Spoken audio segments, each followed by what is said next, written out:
رحم اللہ من قرأ الفاتحہ۔ بسم اللہ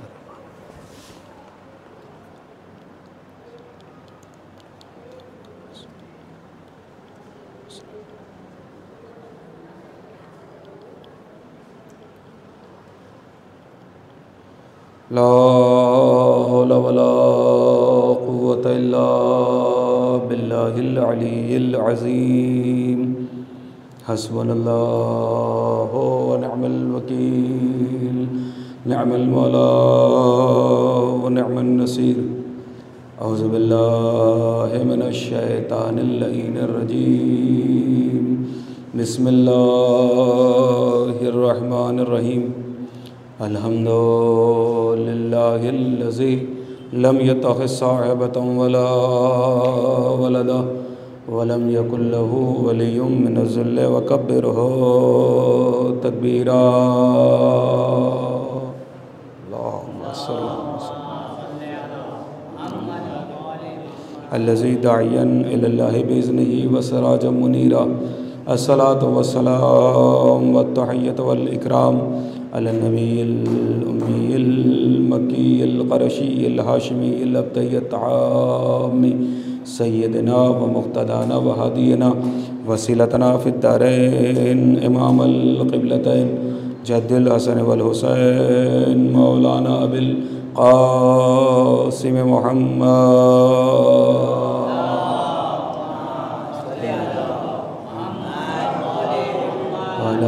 اہل بیتہ الطیبین الطاہرین المعصومین المظلومین المنتجبین المنتخبین ولعنۃ الدائمۃ الباقیۃ علی اعدائہم اجمعین۔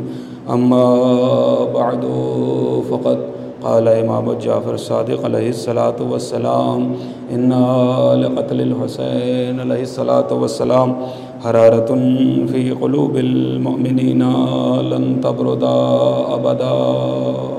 صلوات پڑھی محمد وآل محمد۔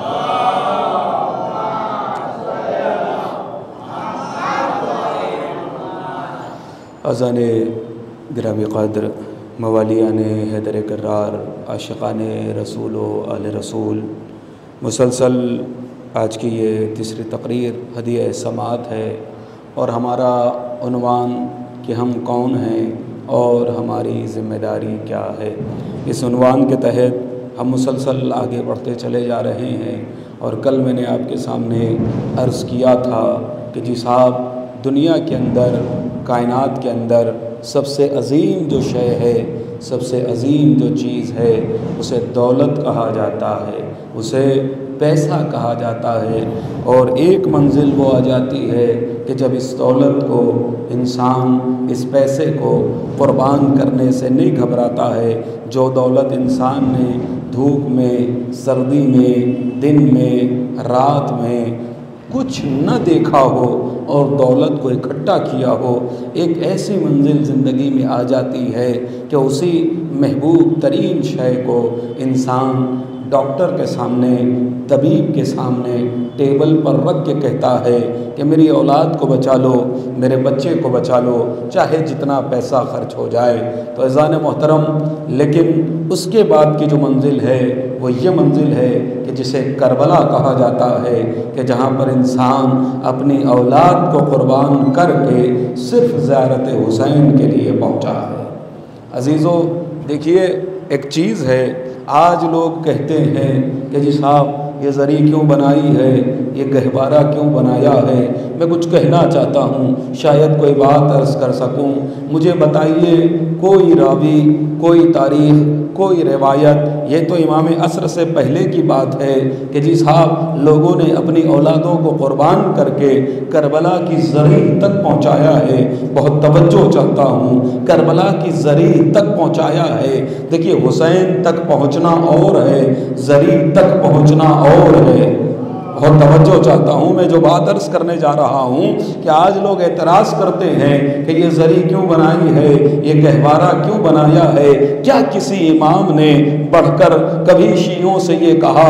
بھئی بڑے بڑے مسائل ایسے آئے ہیں کہ جہاں پر امام زمانہ نے خود آ کر علماء کو بتایا کہ دیکھو تمہیں یہ کرنا ہے، تمہیں یہ نہیں کرنا ہے، تم یہ کرو، تم یہ نہ کرو۔ جس طریقے سے کہ خاتون کا انتقال ہوا، اس کے شکم میں بچہ موجود تھا، لیکن علامہ کے والد نے اسے جو ہے وہ ان کے دور کی بات ہے کہ وہ عورت کو یوں ہی دفنا دیا گیا۔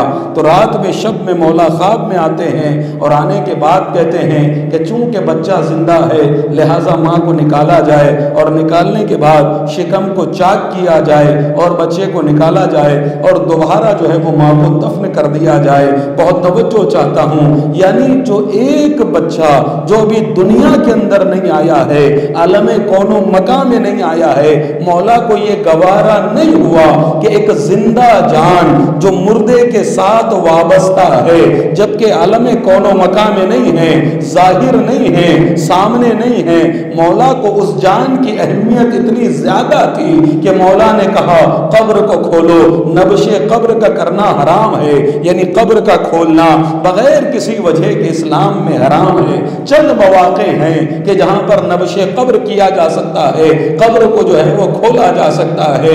تو عزیزو، مولا کو جب یہ گوارا نہیں ہو سکتا ہے کہ ایک مردے کے ساتھ ایک زندہ دفن ہو جائے، مولا آتے ہیں، آنے کے بعد بتاتے ہیں کہ دیکھو نبش قبر کی جائے اور بچے کو نکال لیا جائے۔ اللہ اکبر! تو وہ مولا کہ جو ایک مردے کے ساتھ جو چیز زندہ نہ ہو، یعنی عالم وجود میں نہیں آئی تھی، مولا یہ تو گوارا نہیں کرتے ہیں کہ وہ دفن ہو جائے، تو مولا یہ کیسے گوارا کریں گے کہ ایک ضعیفہ کا بیٹا، ایک جوان بیٹا کہ پہلے وہ قتل ہو جائے اور اس کے بعد ضعیفہ زیارت کے لیے چلی جائے۔ اللہ اکبر! بھئی مولا کو منع کرنا چاہیے تھا کہ جب حالات اتنے زیادہ خراب ہیں، حالات یہاں تک پہنچ گئے ہیں کہ اولاد کو قربان کر کے تمہیں حسین تک نہیں بات کر رہا ہوں، ذریع حسین تک پہنچنا ہے، بہت توجہ، تو مولا کو منع کر دینا چاہیے تھا۔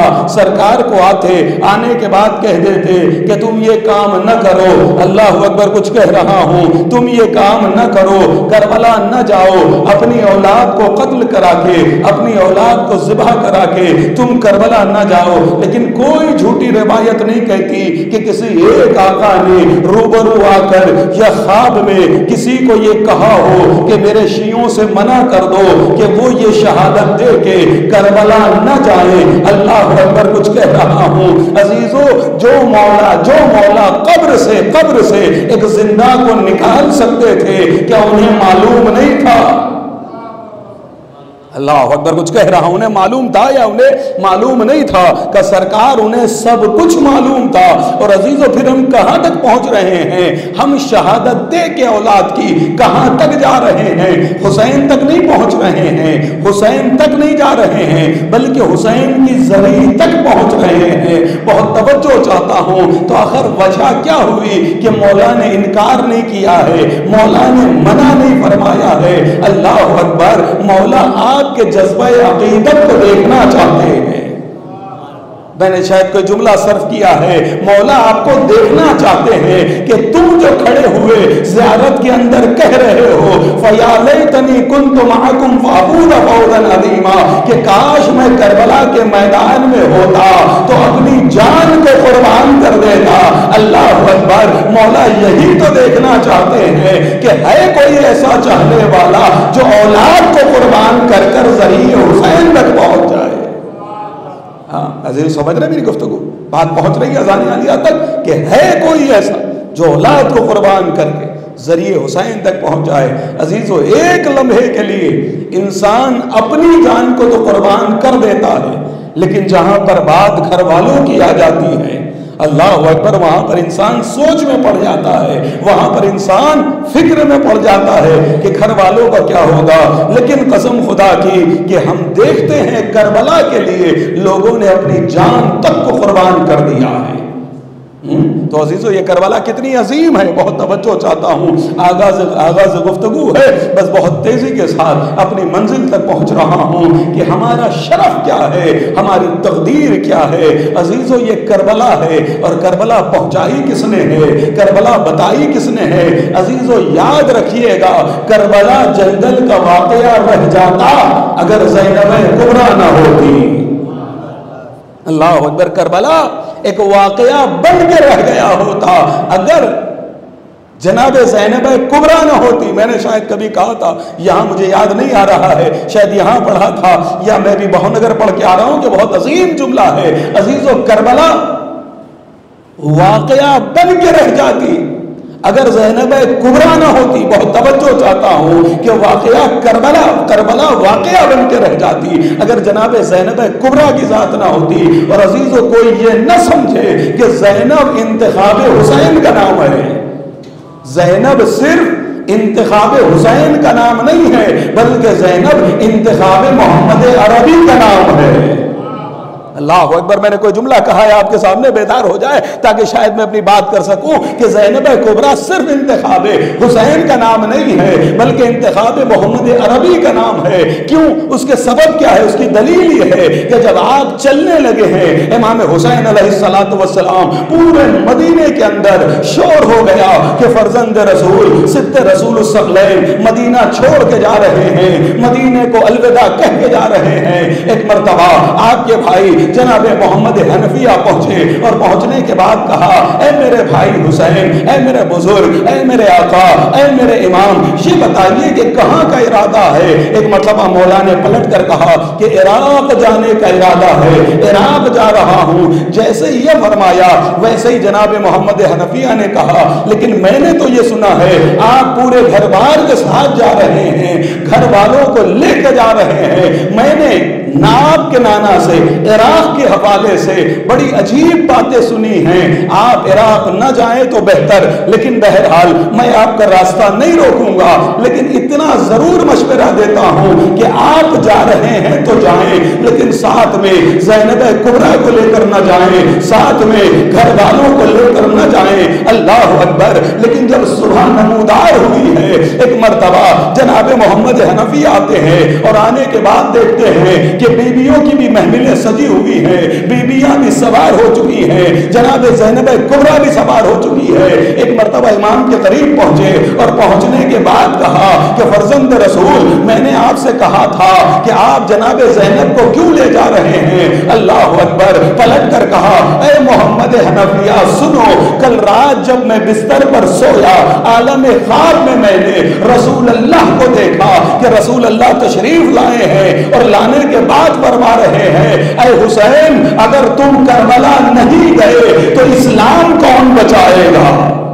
نہیں، ذرا بیدار ہو کر سنیں تو لطف آئے گا انشاءاللہ کہ اے حسین اگر تم کربلا نہیں گئے، اگر تم کربلا نہیں گئے تو اسلام کون بچائے گا؟ اور اگر تمہارے ساتھ زینب نہیں گئی تو کربلا کو کون بچائے گا؟ اللہ اکبر! انتخاب کا نام ہے۔ اور عزیزو یہ یاد رکھیے گا، یہ حسین کی حکمت عملی تھی۔ آج کا بھولا انسان یہ کہہ دیتا ہے حسین کو کیا ضرورت تھی پورے گھر بار کو لے جانے کی، چھوٹے چھوٹے بچوں کو، جبکہ حسین کو معلوم تھا 3 دن کی بھوک بھی ہے، 3 دن کی پیاس بھی ہے، شدید گرمی بھی ہے۔ اللہ اکبر! ایسے عالم میں حسین کربلا کے میدان میں یہ اہل و عیال کو لے کے کیوں گئے؟ تو میرا سیدھا سادہ بولا بھالا نوجوان پریشان ہو جاتا ہے کہ بھائی بات تو صحیح کہہ رہا ہے، جب ہمیں یہ معلوم ہے، ہمارا یہ یقین ہے، ہمارا یہ اعتقاد ہے کہ امام حسین عالم غیب ہے، حسین کو ہر غیب کی بات پتا تھی، تو جب حسین کو ساری غیب کی باتیں پتا تھی تو حسین علیہ السلام اپنا لشکر لے کر جاتے، یہ ساتھ میں اہل و عیال کو لے کے کیوں چلے گئے؟ اللہ اکبر! ہمارا بولا بھالا جوان اسی میں پھنس جاتا ہے، اسی میں الجھ جاتا ہے کہ جواب کیا دے۔ لیکن قسم خدا کی یہ یاد رکھیے گا، مجلس حسین کا فیض یہ ہے کہ دوسرے مذاہب کے علماء کو اتنا علم نہیں ہوتا ہے جتنا مجلس کی وجہ سے حسینی جوان کو ہوتا ہے۔ حسینی نوجوان کو جتنا علم اس مجلس کے صدقے میں ہوتا ہے دوسرے مذاہب کے علماء کو اتنا علم نہیں ہوتا ہے. بڑی آسانی سے کہہ دیتے ہیں کہ جب حسین کو معلوم تھا تمہارا عقیدہ یہ ہے, تمہارا اعتقاد یہ ہے کہ عالم غیب ہوتا ہے امام کو غیب کی باتیں پتہ ہوتی ہیں, تو آخر فرزند رسول یہ بچوں کو لے کر کیوں گئے ہیں؟ سوال ہوتا ہے نا کہ یہ گھر والوں کو لے کر کیوں گئے, یہ خواتین کو لے کر کیوں گئے, یہ بیویوں کو لے کر کیوں گئے؟ حسین نہ لے جاتے, حسین پر یہ ظلم نہ ہوتا. اللہ اکبر, یہ حکمت امامت تھی, امام کی حکمت تھی. بہت توجہ چاہتا ہوں, شاید کوئی بات آپ کے سامنے عرض کر سکوں کہ جی صاحب یہ کہا جاتا ہے حسین نہ لے جاتے, بچوں کو کیوں لے کر گئے؟ عزیزو اگر حسین گھر والوں کو نہ لے جاتے تو وہ جو آج بات کہی جا رہی ہے وہ سچ ہو جاتی کہ 2 شہزادوں کی جنگ تھی.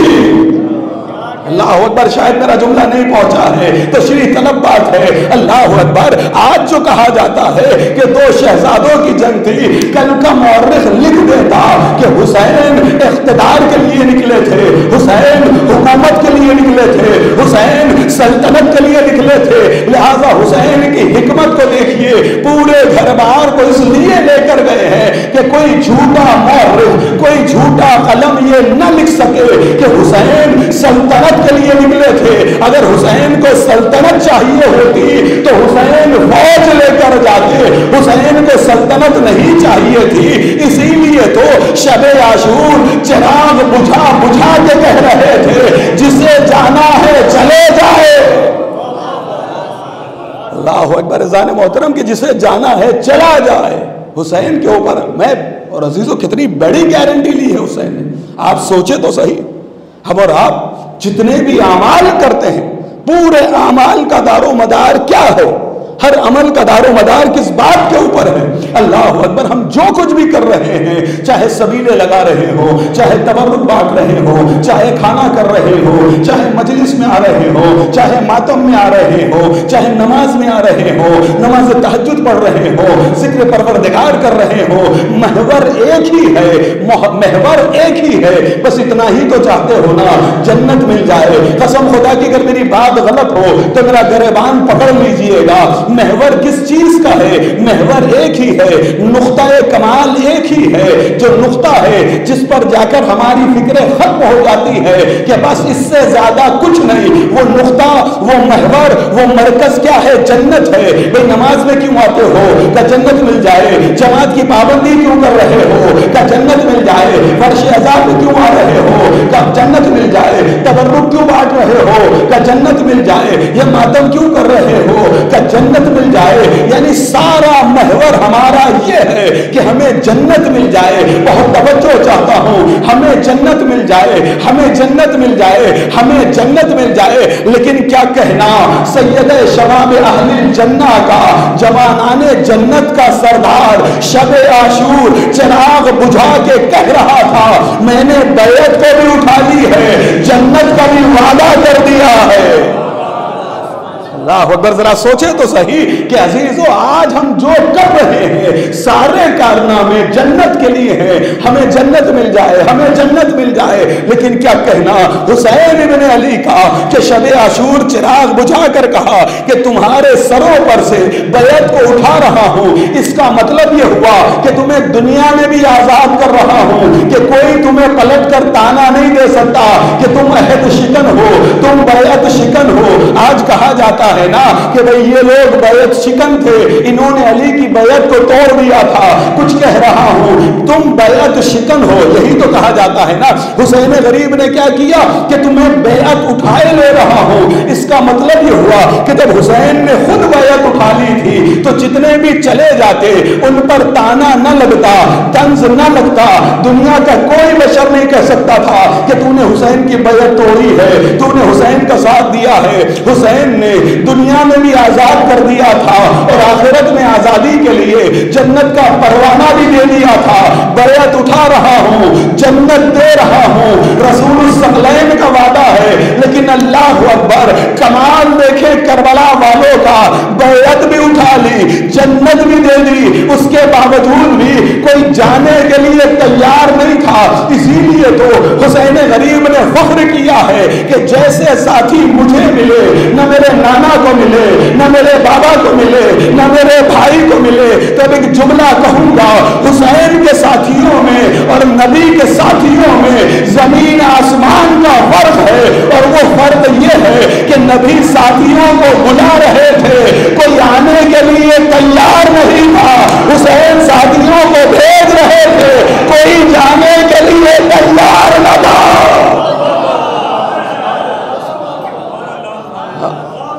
ایک صلوات پڑھے محمد و آل محمد پر.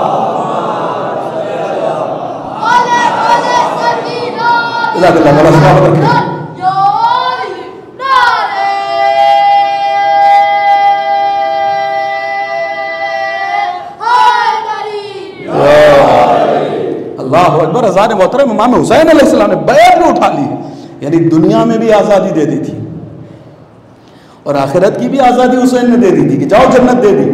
اس کے علاوہ کوئی روایت سنی ہو تو مجھے بتا دیجئے کہ امام حسین نے کہا تھا دنیا میں آزاد کر رہا ہوں لیکن آخرت میں تم نمٹ لینا, نانا کو تم چہرہ دکھانا. کوئی ایسا تانا دیا تھا؟ نہیں, بلکہ تو قسم خدا کی کیا کہنا اس کریم ابن کریم کا, کیا کہنا اس رحیم ابن رحیم کا, کہا کہ جاؤ دنیا میں بھی آزاد کیا, آخرت میں بھی آزاد کیا. یہی بہت ہے کہ تم حسین کے ساتھ چلے آئے. اللہ اکبر. قسم خدا کی دیکھے تو صحیح حسین کے صحابیوں کو, حسین کے ساتھیوں کو مرنے کا یقین ہے. اللہ اکبر. کوئی مال غنیمت لینے نہیں آیا تھا. اور عزیزو یاد رکھیے گا امام حسین علیہ السلام کے جو لشکر میں تھے, ایسا بھی نہیں تھا کہ کوئی غریب بھی ہو. نہیں جی صاحب, غریبوں کے ساتھ امیر بھی تھے. ہاں, کہ جو مال دنیا, جن کے پاس کمی نہیں تھی مال دنیا کی, لیکن وہ دنیا کو چھوڑ کر حسین کے پاس آئے تھے. یعنی جو جتنے بھی آئے تھے حسین کے پاس وہ سارے کے سارے خلوص میں آئے تھے, کوئی دکھاوے میں نہیں آیا تھا. اللہ اکبر. عزیزو سب کے سب خلوص سے آئے تھے. تو یہی جملہ کہا کرتا ہوں کہ کربلا پیسہ لے کر نہیں جاتا ہے, انسان کا خلوص لے کر جاتا ہے. ورنہ عزیزو کتنے کروڑ پتی میں نے ایسے دیکھے ہیں کہ جو مر گئے بغیر حسین کا روضہ دیکھے ہوئے, اور کتنے ایسے میں نے دیکھے ہیں کہ جو لاریاں, آپ کی زبان میں کہوں لاری ٹھیلا چلاتے ہیں, اور انہیں میں نے کربلا میں دیکھا ہے. اللہ اکبر. اگر انسان پیسے سے ہی جا رہا ہوتا تو وہ کروڑ پتی بغیر زیارت کے نہ مرتا. عزیزو یاد رکھیے گا, ایک جملہ ہے, کہا جاتا ہے کہ جی صاحب مولا بلائیں گے تو جائیں گے, مولا بلائیں گے تو جائیں گے, مولا بلائیں گے. بہت پرانا جملہ ہے میرا, بار بار جگہ جگہ پڑھتا ہوں کہ صاحب مولا بلائیں گے تو جائیں گے, مولا بلائیں گے تو جائیں گے. ہاں عزیزو, مولا بلائیں گے تو جائیں گے, لیکن پھر اس کے لیے ضروری یہ ہے کہ آپ حبیب ابن مظاہر بن جائیں. اللہ اکبر. یہ آپ حبیب ابن مظاہر ہیں کہ آپ کو مولا خط لکھ کر بلائیں گے. اللہ اکبر. سب کچھ ہے, اللہ نے صحت دی ہے, پیسہ دیا ہے, سب کچھ دیا ہے, لیکن دنیا چھوڑنا نہیں چاہتے ہیں, بزنس چھوڑنا نہیں چاہتے ہیں, نوکری چھوڑنا نہیں چاہتے ہیں. اور کیا بہانہ لگاتے ہیں, ہم مولا بلائیں گے تب جائیں گے, لبیک ہوگی تب جائیں گے. عزیزو یہ یاد رکھیے گا, دل کا حال کوئی جانتا ہو یا نہ جانتا ہو, لیکن ہندوستان میں رہتے ہوئے بھی شاہ نجف تمہارے دل کا حال ضرور جانتا ہے. شاہ نجف کو معلوم ہے کہ کس زبان سے کہہ رہے ہو. تو عزیزو حقیقتاً جو جس کو مولا بلاتے ہیں وہی جاتا ہے, لیکن اس کے لیے ضروری ہے کہ ہم نیت بھی بنائیں. ایک بلند ترین صلوات پڑھے محمد والے محمد.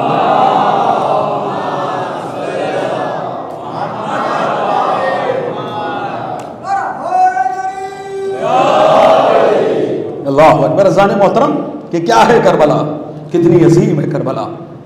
عزیزو کامل الزیارات بہت قیمتی شے آپ کے سامنے رکھنے جا رہا ہوں. دھیرے دھیرے اشرا بڑھتا چلا جا رہا ہے کہ جیسا کامل الزیارات کی روایت یہ ہے کہ میرے مولا نے ارشاد فرمایا کہ جو خلوص دل سے کربلا جاتا ہے وہ یہ نہ سمجھے کہ وہ بے سایہ ہوتا ہے. اللہ اکبر. بڑی قیمتی حدیث ہے, کامل الزیارات کی حدیث ہے کہ جو خلوص کے ساتھ کربلا جاتا ہے وہ یہ نہ سمجھے کہ وہ بے سایہ ہوتا ہے, نہیں بلکہ رحمت پروردگار کا سایہ ہوتا ہے. اللہ اکبر، بڑی قیمتی حدیث ہے کہ عزیزو کیا ہوتا ہے کہ جو خلوص کے ساتھ کربلا جاتا ہے وہ یہ نہ سمجھے کہ وہ بے سایہ ہوتا ہے، نہیں جی صاحب بے سایہ نہیں ہوتا ہے، رحمت پروردگار کا سایہ ہوتا ہے، رحمت ازلی کے سائے میں جاتا ہے۔ اللہ اکبر۔ پھر باقی حدیث کہتی ہے کہ جیسے ہی ذریعہ مقدس کو بوسہ دیتا ہے، جیسے ہی جعلی اتھر کو چوم لیتا ہے اور ایک مرتبہ وہاں سے ہٹنے لگتا ہے، فرشتوں کے گروہ آتے ہیں، آنے کے بعد اس زائر کے ہاتھوں کو بوسہ دینے لگتے ہیں۔ اللہ اکبر۔ اذان محترم جو گئے ہیں اللہ انہیں بار بار جانا نصیب فرمائے، جو غربت کی وجہ سے کسی وجہ سے اب تک شرف یاب نہیں ہو سکے ہیں اللہ سب کو جانا نصیب فرمائے، اور جسے جانا ہے وہ بلند ترین صلوات پڑھے محمد والے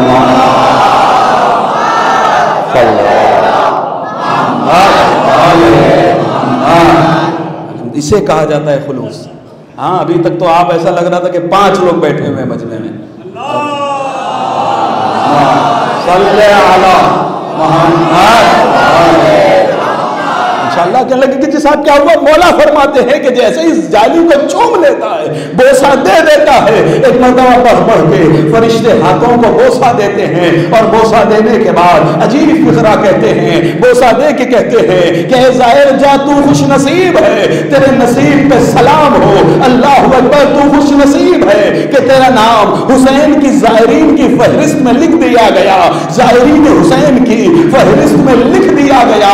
اب میں آپ سے سوال کرنا چاہتا ہوں، میں آپ سے پوچھ رہا ہوں، حسین کے زائرین میں کس کس کا نام ہے؟ آدم زائر حسین ہے، نوح زائر حسین ہے، ابراہیم زائر حسین ہے، یوسف زائر حسین ہے، لمط زائر حسین ہے، ادریس زائر حسین ہے، ابراہیم زائر حسین ہے، اسماعیل زائر حسین ہے، ختمی مرتبہ زائر حسین ہے، علی مرتضیٰ زائر حسین ہے، صدیقہ طاہرہ زائرہ ہے، جناب زینب کبریٰ، جناب ام کلثوم، امام سید سجاد، امام محمد باقر، امام جعفر صادق، امام موسی کاظم، امام تقی، امام نقی، امام حسنی، غیب میں رہنے والا ہر سال پہنچتا ہے زیارت کے لیے، ہر وقت پہنچتا ہے حسین کی زیارت کے لیے۔ اب مجھے جملہ کہنے دیجئے کہ فرشتے کیا کہتے ہیں کہ تجھے مبارک ہو، تجھے مبارک ہو کہ تیرا نام حسین کے زائرین کی فہرست میں آ گیا۔ قسم خدا کی اپنے وقار کو پہچانو کہ جن ہستیوں کا نام بغیر وضو کے چھونا حرام تھا، جہاں پر اتنے پاکیزہ نام تھے، حسین کے صدقے میں ہم جیسے گنہگاروں کا نام اسی فہرست میں لکھ گیا۔ اللہ جل سلامت رکھے۔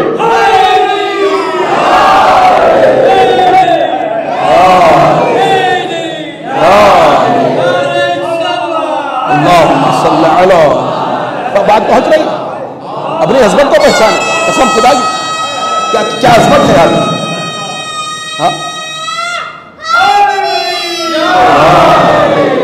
ذہن محترم ذرا سمجھے تو صحیح اپنے تقدیر، اپنے میں کہہ رہا ہوں آپ جب تک آپ کو پتہ نہیں چلے گا کہ آپ ہیں کیا۔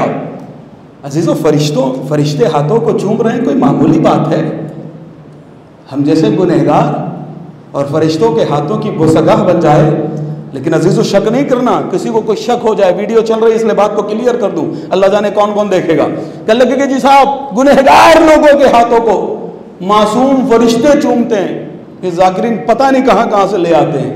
اللہ اکبر۔ میں نے کہا عجیب مسئلہ ہے کہ جب آدم ابھی ایک سجدہ بھی نہیں کیے تھے، اللہ اکبر اللہ اکبر، ابھی تو فنفخت فیہ من روحی، کہ جب میں اپنی روح پھونک دوں، فقعوا لہ ساجدین، تم سب کے سب سجدے میں چلے جانا۔ ابھی تو ابھی روح آئے گی، روح آنے کے بعد آدم اظہار کریں گے، آدم بعد میں ناموں کو بعد میں پڑھیں گے، روح ملنے کے بعد۔ اللہ اکبر۔ عزیزان محترم، اگر ایک سجدہ کیے بغیر حضرت آدم مسجود ملائکہ بن جائے، اللہ اکبر، تو عزیزو سب کی سمجھ میں آ جاتا نہیں صاحب سب نے سجدہ کیا، اللہ اکبر۔ اور کیا ہوا؟ کہنے لگے کہ جی صاحب سب نے سجدہ کیا الا ابلیس، صرف ابلیس نے سجدہ نہیں کیا۔ اللہ اکبر۔ کیوں نہیں سجدہ کیا؟ کیا کہتا ہے کہ وہ ماتھا جو تیری بارگاہ میں جھکا ہے کسی غیر کی بارگاہ میں نہیں جھکے گا۔ اللہ اوپر اللہ کا انکار کر رہا تھا کہ لگا اللہ کا انکار نہیں کر رہا تھا، آدم کے سجدے کا انکار کر رہا تھا۔ کیا کہہ رہا تھا؟ جو ماتھا تیرے لیے جھکا ہے وہ کسی غیر کے لیے نہیں جھکے گا۔ آج بھی تو لوگ یہی کہتے ہیں نا، عزا خانوں پہ سر کو کیوں جھکا رہے ہو؟ اللہ اکبر، عزان محترم، عزا خانوں پہ ماتھے کو کیوں جھکا رہے ہو؟ اگر سر کو جھکانا ہے تو صرف اللہ کے لیے جھکاؤ۔ اللہ اکبر عزیزو، یاد رکھیے گا یہ جو تصور ہے یہ الوہیت کا تصور نہیں ہے، ابلیسیت کا تصور ہے۔ اللہ اکبر، عزان محترم ذرا سمجھے میری بات کو کہ جو پیشانی اللہ کے سامنے جھک رہی ہے غیر اللہ کے سامنے نہیں جھکے گی۔ یہ تصور آدمیت کا تصور نہیں ہے۔ اللہ اکبر، اگر صرف اللہ کو ہی سجدہ ہونا ہوتا تو پھر اللہ پہلے دن آدم کو سجدہ نہ کرواتا۔ آدم کو سجدہ کروا کے بتا دیا کہ سجدے دو طریقے کے ہیں، پہلا سجدہ سجدہ عبودیت ہے، دوسرا سجدہ سجدہ فضیلت ہے۔ ذرا سوچئے تو صحیح، اگر آدم صرف محمد کا نام پڑھ لے، علی کا نام پڑھ لے، فاطمہ کا نام پڑھ لے، حسن کا نام پڑھ لے، صرف نام پڑھ لے تو مسجود ملائکہ بن جاتے ہیں۔ اب اگر کسی مقام پر حسین خود رہتے ہو، اس کربلا پہ جا کے اگر سجدہ جھکا دیا، جزاک اللہ، مولا سلامت رکھے۔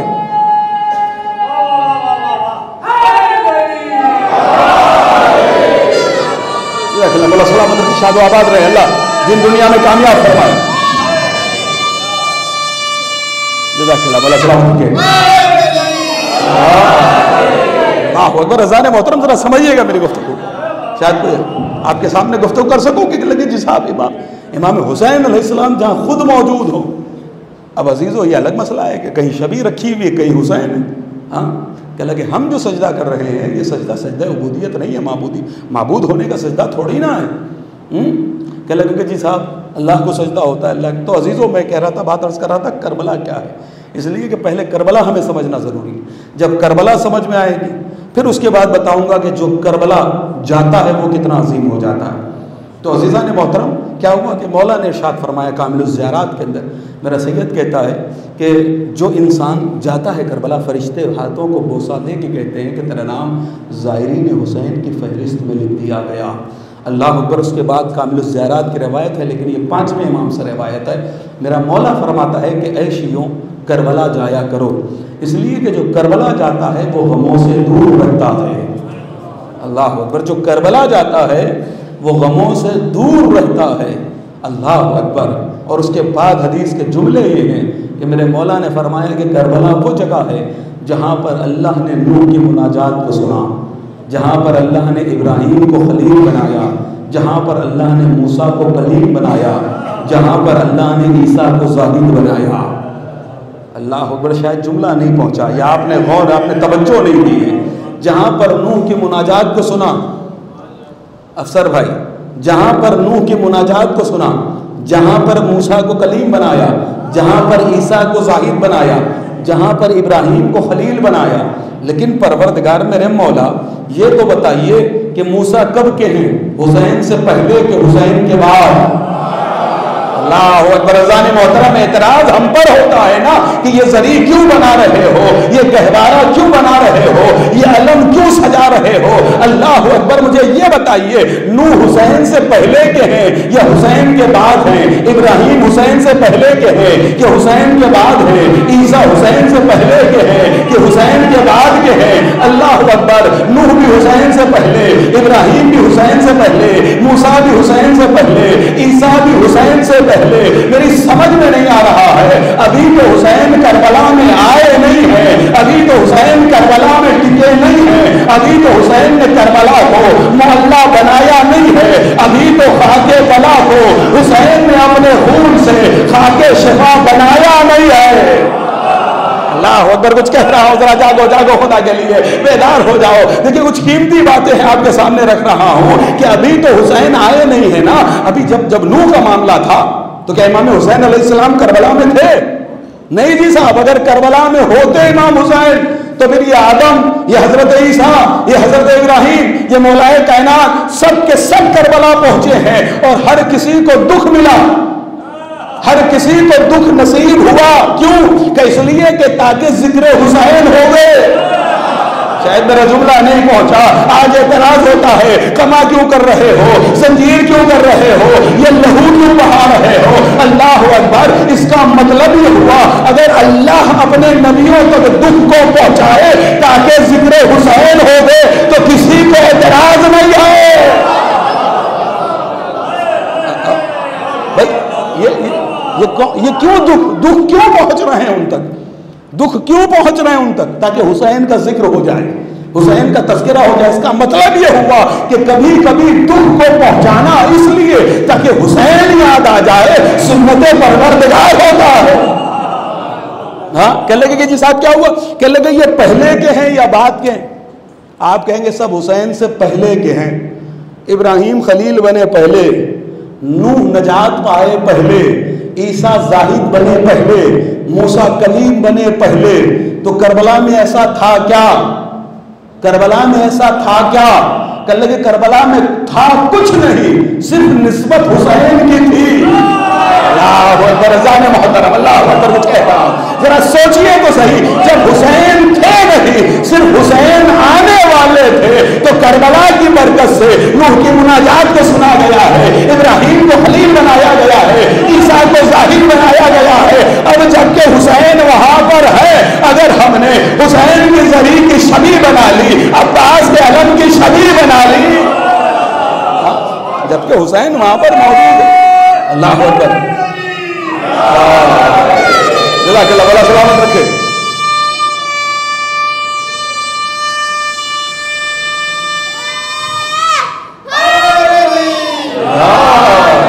اللہ اکبر. عزیزو سمجھیے گا.